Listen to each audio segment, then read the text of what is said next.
ఈ రోజు ఈ వీడియోలో పారడైజ్ అనే ఒక పొలిటికల్ కాన్స్పిరసీతో కూడిన మర్డర్ మిస్టరీ సిరీస్ ని మీకు రికమెండ్ చేస్తున్నాను. స్టెర్లింగ్ కే బ్రౌన్, జూలియాన్ నికోల్సన్ లీడ్స్ గా డాన్ ఫాగిల్మన్ క్రియేట్ చేసిన సిరీస్ ఇది. సింపుల్ గా ఈ సిరీస్ లో స్టోరీ ఏంటి, అది చూసాక నాకేమనిపించింది అనేది ఇప్పుడు తెలుసుకుందాం పదండి. ముందుగా ఈ సిరీస్ లో స్టోరీ ఏంటంటే, ఇందులో మన హీరో జేవియర్ ఒక హైలీ ట్రైన్డ్ స్పెషల్ ఏజెంట్ అన్నమాట. ప్రస్తుతం యుఎస్ ప్రెసిడెంట్ అయిన క్యాల్ బ్రాడ్ఫోర్డ్ కి పర్సనల్ సెక్యూరిటీగా ఉంటాడు. ఇక రీసెంట్ గా ఒక హై సెక్యూరిటీ బిల్డింగ్ లో సేద తీరుతున్న యుఎస్ ప్రెసిడెంట్ ని ఎవరో దారుణంగా చంపేసి తన దగ్గర ఉన్న టాబ్లెట్ ని దొంగతనం చేస్తారు. ఆ ట్యాబ్ లో గవర్నమెంట్ కి సంబంధించిన ఎన్నో రహస్యాలుంటాయి. ఇక ఈ కేసుని గవర్నమెంట్ తో పాటు సైడ్ లో మనకు జేవియర్ కూడా ఇన్వెస్టిగేట్ చేస్తాడు. అంటే ప్రెసిడెంట్ కి మన జేవియర్ బాగా క్లోజ్ అనమాట. అయితే జేవియర్ కేమో గవర్నమెంట్ మీద నమ్మకం ఉండదు. అందుకని తనే సొంతంగా ఇన్వెస్టిగేషన్ స్టార్ట్ చేస్తాడు. ఇక మనోడి ఇన్వెస్టిగేషన్ లో కొన్ని సంచలన విషయాలు బయటపడతాయి. ఏకంగా తనుంటున్న ప్రపంచమే అతలాకుతలం అయిపోయే నిజం ఒకటి తెలుస్తుంది.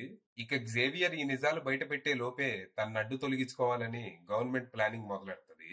మరి తర్వాత ఏం జరిగింది? అసలు ప్రెసిడెంట్ క్యాల్ ని చంపింది ఎవరు, ఎందుకు? ఒక హై సెక్యూరిటీ బిల్డింగ్ లో ఎవరికీ తెలియకుండా ఇంత పెద్ద హై ప్రొఫైల్ మర్డర్ ఎలా జరిగింది? ఇంతకీ ప్రపంచానికి తెలియకుండా గవర్నమెంట్ దాచిపెట్టిన రహస్యాలు ఏంటి?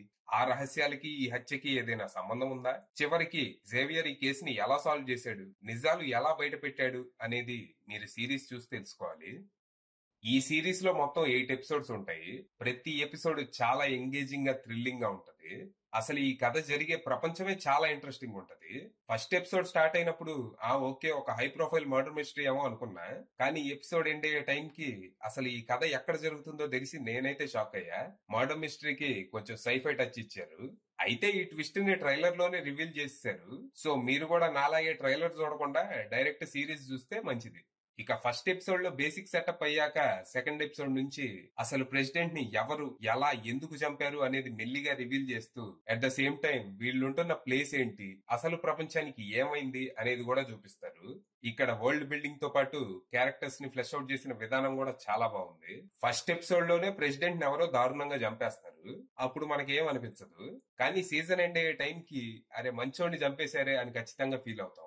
తన క్యారెక్టర్ ఆర్క్ అంత బాగుంటది. తన ఫ్యామిలీ బ్యాక్గ్రౌండ్ ఏంటి, తను ఎలా ప్రెసిడెంట్ అయ్యాడనేది కొంచెం బానే ఎక్స్ప్లోర్ చేస్తారు. ఇక ఇందులో విలన్ క్యారెక్టర్ కూడా చాలా బాగుంటది. తనే విలన్ అన్న సంగతి విలన్ కే తెలీదు. తను ఒక హీరో, తనే ఈ ప్రపంచాన్ని కాపాడుతున్నట్టు ఫీల్ అవుతూ ఉంటాడు. అది కొంతవరకు నిజం కూడా. ఈ ప్రపంచాన్ని కాపాడేది విలనే గాని అందుకోసం తను చేసే పనులే రాక్షసంగా ఉంటాయి. 10 మందిని చంపితే 100 మంది హ్యాపీగా ఉంటారనుకుంటే మొహమాటం లేకుండా 10 మందిని చంపేసే టైప్ అనమాట. విలన్ ఇలా ఎందుకున్నాడనేది కూడా చాలా బాగా చూపిస్తారు. తన బ్యాక్ స్టోరీ కూడా బాగుంటది. ఇక ప్రెసిడెంట్ విలన్ క్యారెక్టర్స్ తో పోలిస్తే హీరో క్యారెక్టర్ కొంచెం జనరిక్ గా ఉంటది. ప్రతి స్పై మూవీలో, సిరీస్ లో ఉండే కొన్ని ట్రోప్సే ఉంటాయి తన క్యారెక్టర్ కూడా. అయినా బానే ఉంటది. మొత్తంగా అదిరిపోయే పర్ఫార్మెన్స్లు, ఎంగేజింగ్ స్క్రీన్ ప్లే, ఇంట్రెస్టింగ్ మిస్టరీతో చాలా థ్రిల్లింగ్ ఉంటది ఇది. ప్రస్తుతానికి ఇది జియో హాట్స్టార్ లో స్ట్రీమ్ అవుతుంది. ఒకవేళ మీకు థ్రిల్లర్స్ అంటే ఇంట్రెస్ట్ ఉంటే ఖచ్చితంగా ఈ సిరీస్ ట్రై చేయండి. అది విషయం.